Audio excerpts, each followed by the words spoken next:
Hello everyone, welcome you all once again in class 12 geography. After the successful completion of mock test and PT1. So I hope you did well in mock test and PT1, and now once again we are on the path or on the way of this virtual medium. So from here now we are starting the chapter 10 of Human Geography book. This is the chapter 10 is human settlement. So in this chapter we will discuss the world pattern of human settlement in different countries. यानी कि world के different countries में human settlement किस किस type का है, उनके factors कौन से हैं जो उनको इफ़ेक्ट करते हैं, कौन कौन सी प्रॉब्लम्स हैं ह्यूमन सेटलमेंट बनाने में, या कौन कौन से ड्रॉबैक्स या इम्पॉर्टेंट पॉइंट्स हैं जो ह्यूमन सेटलमेंट फॉर्म करने के लिए किसी भी इम्पॉर्टेंट एरिया को इफ़ेक्ट करते हैं. So let's start the chapter, the human settlement. In this first module of this chapter, we just introduced the chapter that what is the meaning of human settlement and the basic term. In next module, we will complete the topics one by one. So let's start the chapter. Before starting the chapter, human settlement, we should know that what is the meaning of human settlement basically. So human settlement is a place where people live.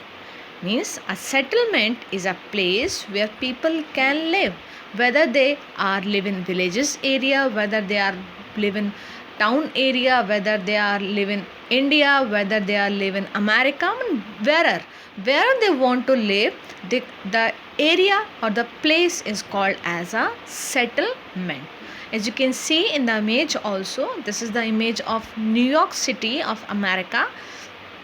You can see the multiple stories, single story and different kind of settlement in this image. So the settlement basically it's villages, town or the city area where people can live. So as you know, we all live in a clusters of house, means the group of house basically, whether we live in villages, town or in a city. So the study of human settlement is basic to human geography because the form of settlement in any particular area or a region reflects human relationship with its environment. यानी किसी भी area की जो settlement है, यानी जहाँ जो लोग रह रहे हैं, चाहे वो विलेज में हो, चाहे टाउन में हो, चाहे सिटी में हो, कहीं पर भी हो, जहाँ लोग जो रह रहे हैं वो डायरेक्टली जो उनका टाइप ऑफ सेटलमेंट है वो डायरेक्टली किससे इफ़ेक्टेड है, उनके एनवायरनमेंट से इफ़ेक्टेड है. यानी एनवायरनमेंट में जो भी अवेलेबल थिंग्स होंगी, चाहे रॉक्स हैं, चाहे मड है, चाहे ट्रीज़ हैं, जिस भी टाइप का रॉ मटेरियल अवेलेबल होगा, जिस भी टाइप का land form relief features available होंगे, जैसा भी टैरन होगा, उनके बेसिस पर ही वहाँ पर सेटलमेंट्स के टाइप होंगे. सो किसी भी एरिया के सेटलमेंट के टाइप को पढ़कर समझकर हम उस एरिया के एनवायरनमेंट और वहाँ के फिजिकल फैक्टर्स को ईजिली रिकग्नाइज कर सकते हैं. Human settlement is defined as a place inhabited more or less permanently. Means as you can see that human settlement is defined as a place inhabited more or less permanently. Basically settlement permanent भी हो सकते हैं या temporary भी हो सकते हैं. Suppose like आपके पेरेंटल हाउस हैं तो वो परमानेंट है, बट आपने किसी और जगह अपना न्यू हाउस फॉर्म कर लिया, न्यू हाउस कंस्ट्रक्ट कर लिया, सो वो आपके लिए क्या होगा, एक टेम्पोरेरी.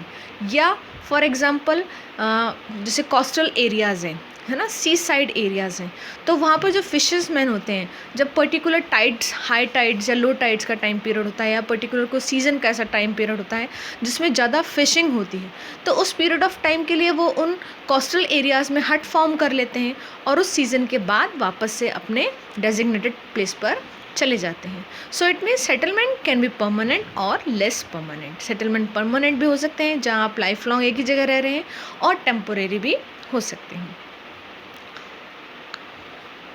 द हाउसेस में बी डिज़ाइन और रीडिज़ाइन. फॉर एग्ज़ाम्पल आपके जो एंचेस्टर थे उनके हाउसेस के डिज़ाइन और आज के हाउसेस के डिज़ाइन दोनों में डिफरेंस होते हैं कि नहीं. So same as the houses में बी डिज़ाइन और redesign. Building may be altered, function may be changed, but settlement continue in time and space, यानी कि चाहे कितना भी टाइम चेंज हो जाए, कितना ही प्लेस चेंज हो जाए, लेकिन जो सेटलमेंट हैं वो कभी भी चेंज नहीं हो सकते. हाँ, उनके डिज़ाइंस चेंज हो सकते हैं, उनको हम ऑल्टर कर सकते हैं, it can be done, but settlement remain same. There may be some settlement which are temporary and are occupied for a short period, maybe a season. As I just explained to you कि कुछ settlement ऐसे होते हैं जो आप seasonally form करते हैं किसी पर्टिकुलर रीज़न की वजह से या पर्टिकुलर नीड की वजह से, और उस सीज़न के बाद उनको आप हटा के अपने डेजिग्नेटेड एरियाज़ में चले जाते हैं. So now we'll discuss the classification of settlement, rural and urban dictonymy. Means according to the rural and urban area, what is the type of settlement? Rural और urban area में settlement का basically form क्या है, कैसे कैसे हम कैसे recognize कर सकते हैं कि rural के settlement कैसे होंगे और urban के कैसे होंगे.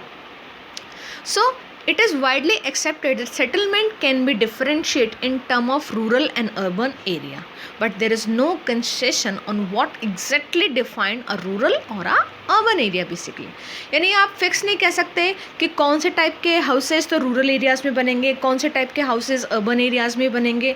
इट में भी पॉसिबल कि कई बार बहुत ब्यूटीफुल हाउसेज आपको विलेजेस में भी देखने को मिल जाते हैं और कई बार बहुत अनसैनिटाइज एरिया आपको अर्बन एरियाज़ में भी देखने को मिल जाते हैं. So it's not a universal basically, but a common criteria to differentiate the rural and urban settlement कि कौन से को हम रूरल कहेंगे और कौन से को अर्बन एरिया के सेटलमेंट्स कहेंगे. सो रूरल के जो सेटलमेंट होते हैं बेसिकली वो कम डेंस होते हैं, जबकि जो अर्बन एरिया के होते हैं वो ज़्यादा डेंस होते हैं. So many villages in densely, जैसे फॉर एग्जांपल अगर हम अमेरिका कंट्री की बात करें तो वहाँ के विलेजेस उतने डेंस नहीं हैं जितने कि वहाँ की, इवन सिटीज़ भी उतनी डेंस नहीं है जितने कि हमारे इंडिया में रहे. तो it depend on the particular country, if also it depend on continent. इन दोनों ही चीज़ों पर ये डिपेंड करता है. So at one times people live in villages persuaded agriculture और अदर प्राइमरी एक्टिविटी. बेसिकली हम कह सकते हैं कि जो विलेजेस एरिया में लोग रहते हैं वो किस में एंगेज होते हैं, एग्रीकल्चर या प्राइमरी एक्टिविटीज़ में रिलेटेड होते हैं या उनमें एंगेज होते हैं.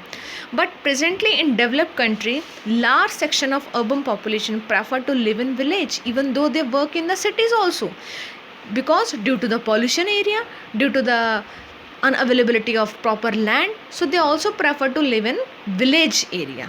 So this is a change scenario basically we can say. The basic difference between town and villages is that town the main occupation of the people is related to secondary and tertiary activities.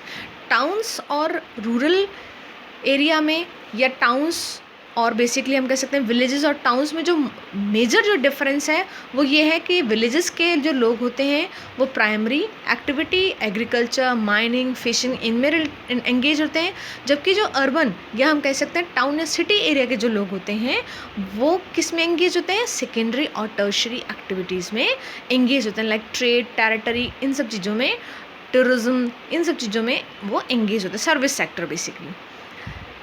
So basically if you want to differentiate between the urban area and the rural area on the basis of function are more meaningful, even though there is no uniformity in the hierarchy of functions basically provided by the rural and urban settlement. यानी दोनों के हम functioning में या उनकी hierarchy में ज़्यादा difference नहीं कर सकते कि कुछ ऐसे वर्क हैं जो रूरल एरियाज़ में भी हो रहे हैं और अर्बन एरियाज़ में भी हो रहे हैं, कुछ वर्क ऐसे हैं जो अमेरिका के तो रूरल एरियाज़ में हो रहे हैं लेकिन इंडिया के अर्बन एरियाज़ में भी नहीं हो रहे. फॉर एग्जांपल जैसे अमेरिका में पेट्रोल पंप को एक लोअर मतलब कैटेगराइज वर्क कंसिडर किया जाता है. पेट्रोल पंप पे वर्क करना एक लोअर ऑर्डर फंक्शन है, लेकिन पेट्रोल पंप जैसी फैसिलिटीज़ इंडिया में मैक्सिमम अर्बन एरियाज़ में मिलती हैं. तो जब फैसिलिटी अर्बन एरिया में मिल रही है तो ऑब्वियसली वर्क भी कैसा हो गया, अर्बन एरिया का वर्क हो गया. So the petrol pump are consider as a lower order function in United States, but while in urban function in India, यानी यूनाइटेड स्टेट्स का तो ये लोअर ऑर्डर यानी रूरल एरिया का फंक्शन है, लेकिन इंडिया में कैसा है, एक अर्बन एरिया का फंक्शन है. So even within a country rating of function में very according to the religious economy also. Facilities available in the villages of developed countries may be considered rare in villages of developing and less developed countries. यानी जो facilities developed countries के rural areas में मिल रही हैं वो facilities developing या undeveloped country के अर्बन एरियाज़ में भी नहीं मिल सकती हैं. So that is the means generally if you want to say कि हम सिर्फ रूरल या अर्बन एरिया के बेसिस पर या फंक्शनिंग के बेसिस पर हम डिफरेंशिएट नहीं कर सकते कि अर्बन में कैसे सेटलमेंट्स होंगे, रूरल में कैसे सेटलमेंट्स होंगे.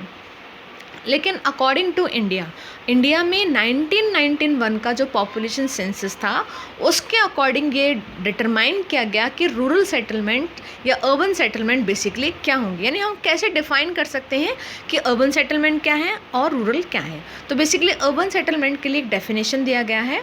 So all places which have municipalities, corporations, cantonment boards और नोटिफाइड टाउन एरिया, यानी जिन एरियाज़ में म्यूनसिपल कॉरपोरेशंस हों, कैंटोनमेंट बोर्ड्स हों और नोटिफाइड टाउन एरियाज़ हों and committed and have a minimum population of 5000 person, और उस एरिया की पॉपुलेशन कितनी होनी चाहिए, कम से कम 5000 होनी चाहिए.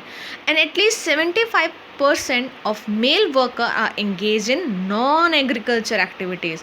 और उस एरिया के जो 5000 टोटल पॉपुलेशन है उसमें से 75% जो मेल हैं वो सब नॉन एग्रीकल्चर या नॉन प्राइमरी एक्टिविटीज़ में एंगेज होने चाहिए, चाहे सेकेंडरी में हो चाहे टर्शरी में हो, doesn't matter, but they should don't work in the primary activities. Density of the population should be at least 400 person per square kilometer are called urban area.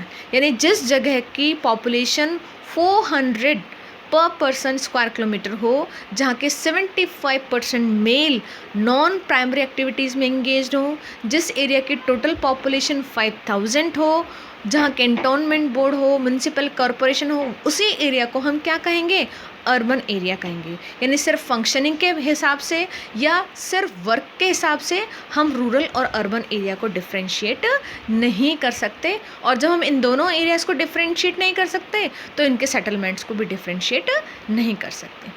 Urban area के साथ एक term और आता है, that is the sub urbanised. So basically urbanized and the suburbanized means that the area is not up to the mark of urbanization and not as low as the rural areas. यानी जो area होगा वो उसमें urbanisation जितना भी facilities नहीं होंगी और वो रूरल एरिया जितना भी बैकवर्ड नहीं होगा. So the term that is the suburbanization. The term is suburbanization. So it is a new trend of people moving away from the congested urban area to cleaner area outside the city in search of better quality of life. यानी as you know जो urban areas हैं obviously वो कैसे होंगे, over crowded होंगे, ज़्यादा वहाँ पर पॉपुलेशन होगी, सैनिटेशन का प्रॉब्लम होगा, क्लीनिनेस का प्रॉब्लम होगा. सो ऐसे कंजस्टेड एरिया से अगर लोग हट के अच्छे एरियाज़ में मतलब क्लीन एरियाज़ में ना, आउटसाइड द सिटी, उस सिटी के बाहर अगर कुछ क्लीन एरिया में बेटर क्वालिटी ऑफ लाइफ के लिए जाते हैं, so that area is called as sub urbanised.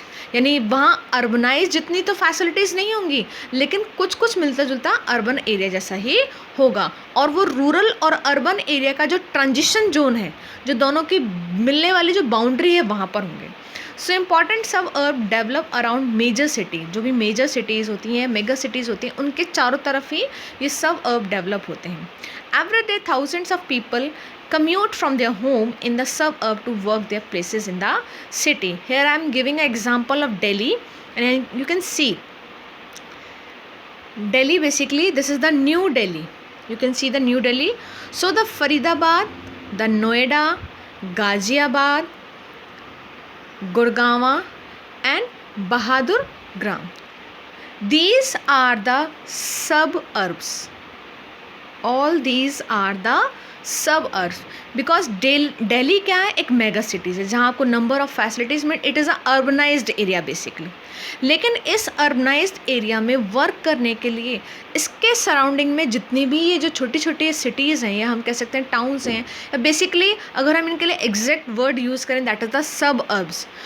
लोग डेली इन एरिया से मूव करते हैं दिल्ली की साइड और इवनिंग में वापस अपने घर चले जाते हैं। सो बेसिकली ये क्या है, सब अर्ब एरिया है, यानी मेजर सिटी के चारों तरफ एक ऐसा एरिया डेवलप होता है जहाँ अर्बनाइज्ड एरिया जितनी तो फैसिलिटीज़ नहीं है, वहाँ से कुछ रेंट भी कम होता है ताकि ईजिली लोग वहाँ पर सर्वाइव कर सकें। Here I am once again giving a example of Indian suburb area.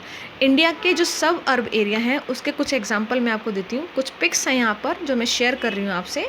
Example of suburbs of India. So you can see here the example of suburbs of India. Inadequate width. You can see the area जहाँ width कैसी है, educate नहीं है। लेकिन अगर आप urbanise area में जाएंगे तो वहाँ आपको ब्रॉड रोड्स मिलेंगी, स्ट्रीट भी ब्रॉड मिलेंगी, सारी फैसिलिटीज़ मिलेंगी। Next, curve for the cars, यानी कार पार्क करने के लिए प्रॉपर आपको प्लेस नहीं मिलेगा। देन डिसकॉन्टिन्यूटी पाथ आपके प्रॉपर मेटल्ड नहीं होंगे, यानी सारे पाथ पक्के नहीं होंगे, मेटल्ड नहीं होंगे, डिसकॉन्टिन्यूटी भी हो सकती है। एंड अनडिफाइंड स्पेसेस ऑल्सो, कुछ ऐसे डिफाइंड यानी प्रॉपर हर चीज़ प्लानिंग नहीं होगी। जैसे टाउन या सिटीज़ में तो अर्बनाइज एरिया में तो हर चीज़ प्लानिंग के अकॉर्डिंग होती है, लेकिन इन सब अर्ब्स में हर चीज़ प्लानिंग के अकॉर्डिंग नहीं होगी। So we can say the transition zone between the rural and the urban area called as suburbs. In next module we will discuss the type of rural settlement, urban settlement and their problems. Till then, thank you, be safe.